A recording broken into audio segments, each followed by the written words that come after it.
right. Hello, everybody. Thank you so much for joining us on this very new segment that I'm introducing on my channel. And I'm going to allow my big sis and friend to tell us what it's all about. Thank you so much, Rozitta. Yeah. My name is Maslin Jeroge. Mhm. I'm Rosie's big sister, and Yeah. this is our podcast on it's titled AirBnB Playbook. Yes. And it's actually been, we've come up with this podcast at least to lay out a guideline or a playbook Yeah. for those who want to manage or own Airbnbs, Yeah. because we realize that there is a lacuna out there. Yeah. Because managing an Airbnb is quite cumbersome. It's a lot of Yeah, work. it's a lot of work. Yeah. And it's something that you need guidance, especially Yeah. if you've never tried it before. Yeah. Yeah, so we're really grateful. We're looking forward to Yeah. sharing our experiences, Yes. our ups and downs, Yeah. and also the wins we've had through our journey when it comes to managing Airbnbs Yeah. and also hosting. Yes. It's quite an interesting journey. It is a journey for sure, and I'm Yes. excited that I get to do this with you. Doing the Airbnb Playbook podcast with you is such an honor. I look forward to learning from you as well. And I actually forgot to introduce myself. For those who are new here, my name is Rozitta. Call me that anytime, any day. And I'm going to be a co-host on this podcast together with Maslin. Yes. Yeah, so you can go ahead and tell our audience who is Maslin and why is she on this podcast in the first place?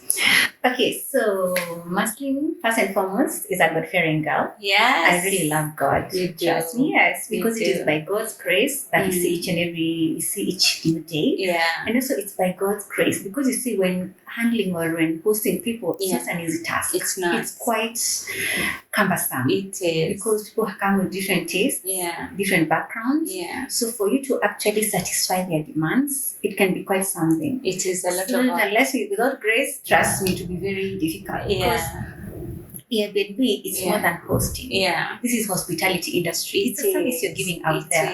is. Yes. Yeah. And apart from that, we manage Airbnbs. Mhm. And I do, like, I'm one of the managing directors of Virtue Homes Limited. Mhm. We actually started as a construction company, Oh. and then we are looking at going green, because you see, we're really looking into eco-friendly because of what the climate change. Yeah. So we're trying to come up with affordable housing, Mhm. affordable development of like, you see, like, we come from Narok. Yeah. Narok, it's a growing town at this moment. Yeah. It's actually developing, Yeah. and you realize that there is a lacuna when it comes to housing Mhm. and also Airbnbs in terms of people, like, where they want to sleep overnight. Yeah. So that's why now we decided to come up with this other venture Yeah. of hosting, Okay. and that's how it came about with Airbnb management. We have our own Airbnbs that we run, Yeah. but also Mhm. we are open to managing other people's Airbnbs. Amazing. We have several on our care in Narok, and Yeah. also other parts of the country like Nairobi. Mhm. And also you'll see also what you do here, Yeah. because now this is actually one of your Airbnbs. Yeah. You're hosting us here, which Yeah. you're really glad about. Thank you. And it's quite an interesting journey, very interesting. Trust me. I It's really can't wait nice. to hear all about Yes. it. Yeah, so thank you so much for joining, for being part of this podcast. And for me, I just recently got into the Airbnb business. I think I've been running for 5 months now. Oh, Yeah, that's it feels like fantastic. 10 years though. I mean, I have learned so much within this very short time. Yeah. And I'm having people come up to me saying they want me to teach them how to run an Airbnb business. And I'm thinking, sis, I've been in this business for only 5 months. What do I know? Yeah. But apparently there's so much to learn.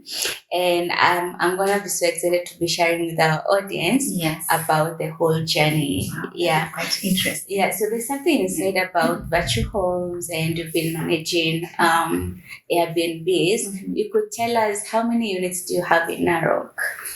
So currently, Yeah. because you see, like when it comes to Narok, it's an emerging town. Yeah. So we're still developing, and there are very many opportunities there. Yeah. And it is out of that, like that gap. That's why we started doing Airbnbs, because apart from Airbnbs, we also manage properties. Yeah. So now with that, now we're converting some of the properties we manage into Airbnbs, and also some hosts. They have built their own Airbnbs, and then we run it them on their behalf. Okay. So currently we have like 15 Airbnbs that we're managing. A lot. Yes. Oh my gosh. Yes, and we are still trying. Yeah. Because you see, most of them, they're the ones that we are managing on behalf of other hosts. Yeah. But now we are people who are on ground. Okay. Yes. That's amazing. Yes. I have a lot to learn because I'm only managing 2 at the moment. As of the time of recording of this podcast, I have 2 units that I'm managing, and one of them is my own, the Monarch Suites. You've probably seen it somewhere online, and if you've not, this is where we are at. So the Monarch Suites is my first baby, and I just recently began managing a new unit right here in Aka Estate here in Nakuru. And so far, honestly, I can say there's a lot to teach and a lot to share about. And now I'm curious to know, how has your experience been with Airbnbs? Okay, thank you, Rosie. My experience has been quite a journey. It has been quite interesting. Yeah. But what I should really put across out there to the viewers and other people who would like to own Airbnbs and other hosts is that it has to be your passion. You have to like it. You have to like it. Yeah. Because each and every day is a new experience. Because the guest that will come today is not the same one who will come tomorrow. Yeah. And you see, if you don't meet the expectation, you see, they won't come back. They won't come back. Yes. Or send others. Yes, or because you see, we also rely on referrals. Yeah. Yes. Yeah. Because most of the clients that we have, they are based on referrals. Yeah. Yes. Yeah. So you have to satisfy their expectations. Yeah. And definitely there have been challenges. And one of the biggest challenges that we face is last minute cancellations. Oh, yes. That is through the booking apps. Yes, it can be through booking apps. Yeah. And also, like our walk-in clients, they will say that I'm coming on this particular day, but they don't show up. Okay. And you see, whenever they do that, in case they have not paid any deposit, you see, if they say, you see what you normally do, we're very keen when it comes to bookings. Yeah. So if you say that you're coming tonight, we'll close that day. Yeah. So we're not taking any other booking for that particular day. Okay. So if you don't pay, and if you don't show up, it will mean to be always a day. It will. Yes. And you see, Airbnb, it's about business. In as much as it's our joy hosting, on the other side, you're also making business. Yeah, it's business. Yes, it's business. Yeah. And when we talk about business, we used to look at the other side of profit. Yeah. You have expenses to run. If you're renting out a space, you have to pay the rent. Yeah. You see, those are things that you have to look into. Yeah. So the last minute cancellations, they really mess operations in Airbnb. I can imagine. Yes. I don't know if I've experienced that because I did develop a culture where when somebody tells me that I want to come tonight or tomorrow, I tell them or request them to make either deposit or to just pay the full amount. Yes. And I started doing that because it happened that, for example, just a few days ago, I had a booking for a Sunday. That had been made 1 week before. And I was like, it's okay, cool. There's another booking that I received for that same day. Yes. And then on Thursday, that week, I get a booking for Saturday and Sunday. But the Sunday booking had not been paid for. So I told the new guest that, it's available because I've not been paid. But I told them somebody else had requested for the same date. So I would request you to make your confirmation right now. And the only way to confirm that you're really going to come to the Monarch is by completing the payment. And I find myself being able to avoid those inconveniences of somebody saying, I'm going to come. And then you lock in the night and the guest does not show up. Yet you told somebody else that you already booked, So I think that is one of the things that I've done in helping me deal with the last minute cancellations. Yeah. Wow. So maybe I can ask you, Rosie, because one of the challenges, especially our biggest challenge, is from guests who book through booking.com. Yeah. Because you see, the ones who book through Airbnb, at the time of making the booking, they pay directly to Airbnb. Yeah. But when you look at booking.com, they only reserve for a particular day. Yeah. So those are our biggest challenges. I don't know if you've encountered such, because you see, once they make a booking through booking.com, it is just a reservation. Yeah. So if they don't show up, that's it. Yeah. Because once they have made a reservation, you can't sell out that particular apartment that day. So have you encountered such? I actually have, and it was so bad because this is what happened. Yes. I had a guest that was gonna check out on a Sunday, and our checkout is usually at 11 a.m. And then I got a reservation on booking.com for check-in on Sunday 4 a.m. Oh. Imagine. And I'm thinking, wait a minute. First of all, I didn't see it on time. And because I'd already put in like the setting for automatic accepting of reservations, the reservation went through. But so booking.com registered that a reservation has been made. But the client did show up. And by the time I'm seeing this email, already booking.com needed the commission. What? Imagine. And I'm thinking, hold up. You didn't make like a no-show, didn't respond or anything? You know, I didn't see it on time, for one, because I'm not online at 4 a.m. Yes. And secondly, by the time I'm seeing it, it's already a few days later. So the reservation has already gone through, and booking.com has assumed that this guest actually showed up.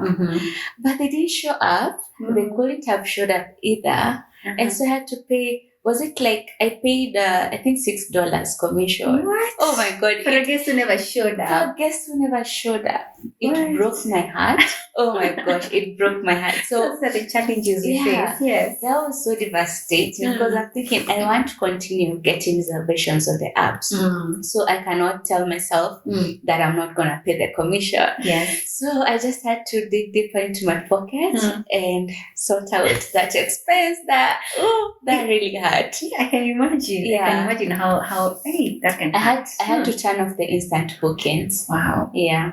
To avoid such a situation again. Wow. Yeah, but that was not fun at all. Yeah, it's not fun. It's not fun. I think we're lucky we not face such a situation. Yeah. Because like you see, we have systems in place. Okay. Whereby you have somebody who normally mans each and every booking that comes in. Okay. So whenever we have a booking, especially from booking.com, the next day they normally give a leeway. You see, there is the Pulse app. Yeah. Apart from now their site, we have an app called the Pulse, whereby now you can monitor daily. So if the guest is supposed to check out tomorrow, it will bring some icons on whether they showed up or not. So if you do a no-show, that's it. You will not have to pay the commission, because I think we normally also inquire from the client on whether they showed up or not. Yeah. So those I think are the measures that you also have to put in going forward. So at least you cannot be making losses. I'll definitely do that. You said it's called the Pulse. Yes, the Pulse app. Okay. It looks like a message box. We can share it later. So at least they're supposed to be, you can see how it looks like. Yeah. That is so interesting. Yeah, the other challenge that you face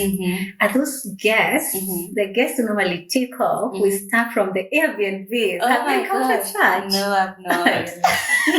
Tell me about it. Yeah, like you'll find that. You see, you furnish an Airbnb just like home, so homely, cozy and everything. Yeah. And then when you come tomorrow morning, when now the cleaner comes in, you see, once they do the cleaning, they normally have a checklist. Like, have I cleaned the bathroom? They go ticking everything. When it comes to the kitchen, is everything there? You see, like some of the Airbnbs, you see there are different cadres on how you want to furnish your Airbnb. Yeah. If you want a luxurious one, a middle one, and a standard one, also the equipment have to be different. Like in most of our luxurious Airbnbs, after every month they have to buy cutleries, towels, wine glasses, all those things. So why would anybody take home a wine glass? I mean, yes, those are the challenges that we face, and also hosts to be out there prepare for such challenges. How do you deal with such challenges? Yes, because sometimes the guests are tempted Oh my to god. take away some of the items. Why would anyone do that? I'm so lucky that I've not experienced that at the Monarch. Yes. If I have, I've probably not noticed, but I think I know everything in the house. So yes. I've not noticed anything that has gone missing. Mm-hmm. And maybe I hope I never get to experience that because it's going to break my heart.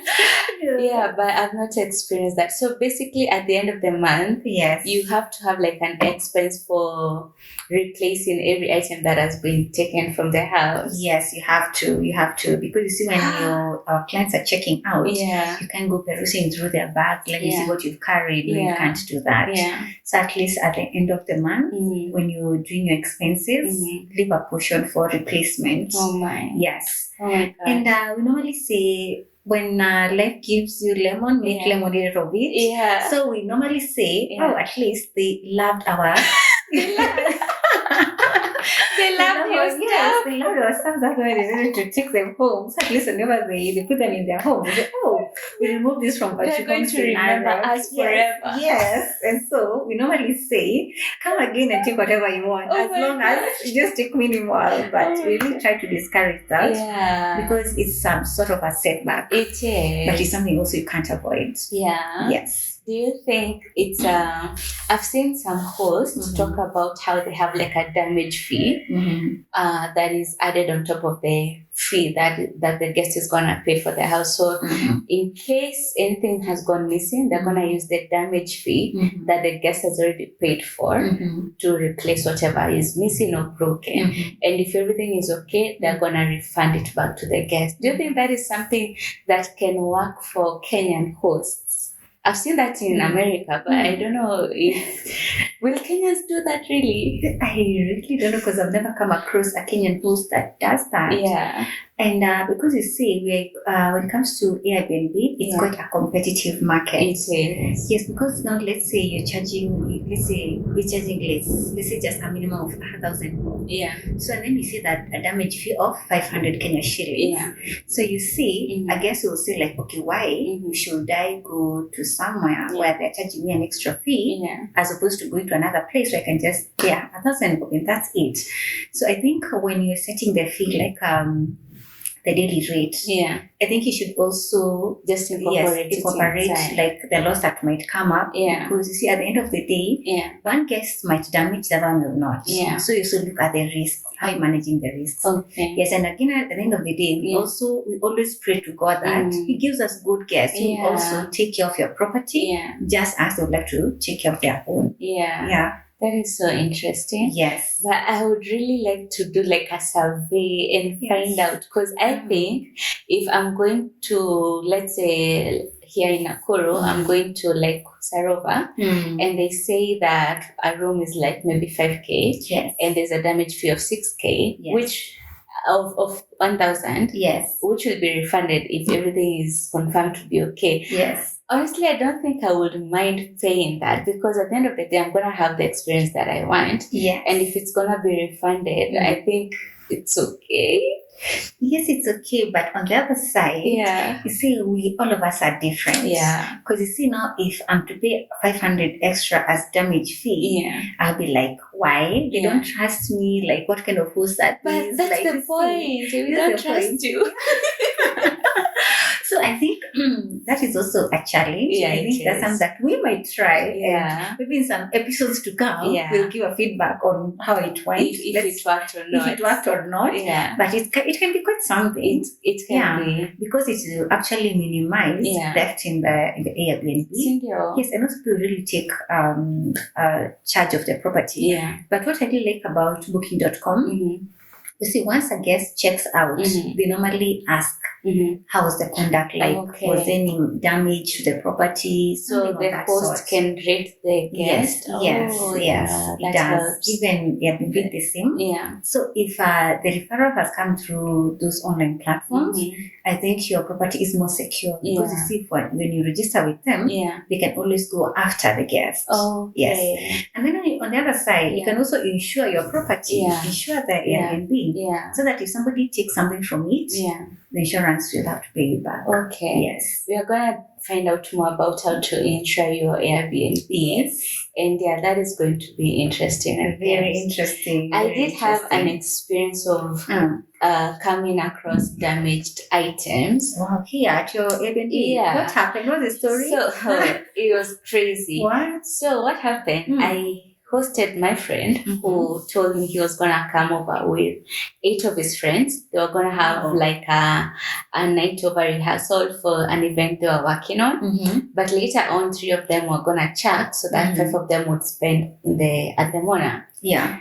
Following morning, when it's time for checkout, he writes and says, actually, we ended up being 11. What? And we all spent at the Monarch. So. What? Let me ask you, how much were you charging? How much did you charge? Oh my gosh, don't even ask. My heart is breaking already.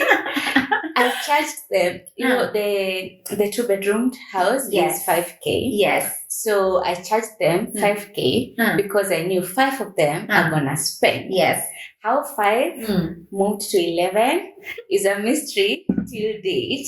And unfortunately, he was telling me that when they have already checked out. So I couldn't even say, oh, you know, you need to top up that amount or something like that. Yes. And then my heart broke even more when I went to check out my kitchen. I'm cleaning up and then I discovered that the electric kettle is broken. What? And I'm thinking, this is just depressing, you know. That was depressing, but luckily it was repairable. Oh. Yeah, but I don't think I've ever moved on from the fact that I charged 5K for 11 guests.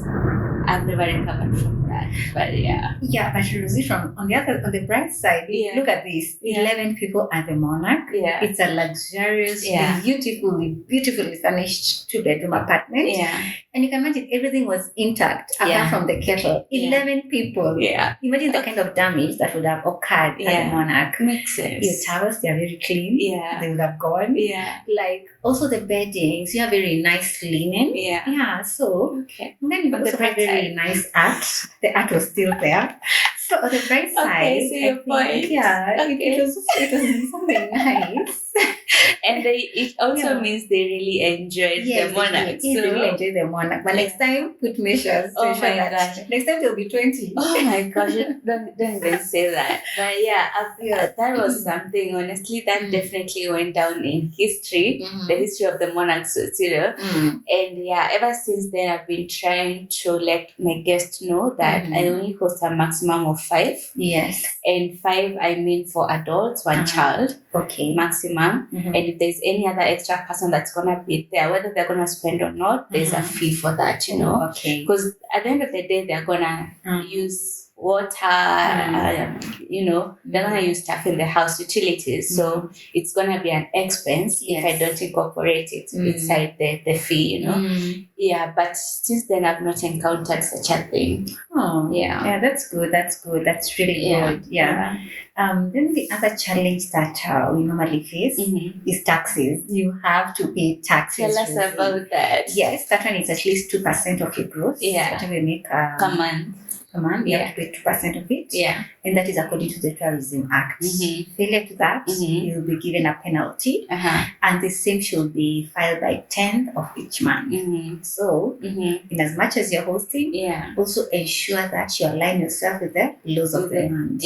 Failure to which, you also have to incur unnecessary penalties. So those are things that you have to look into. You're gonna teach us more about it, because I doubt that Airbnb hosts, a majority of them even pay taxes.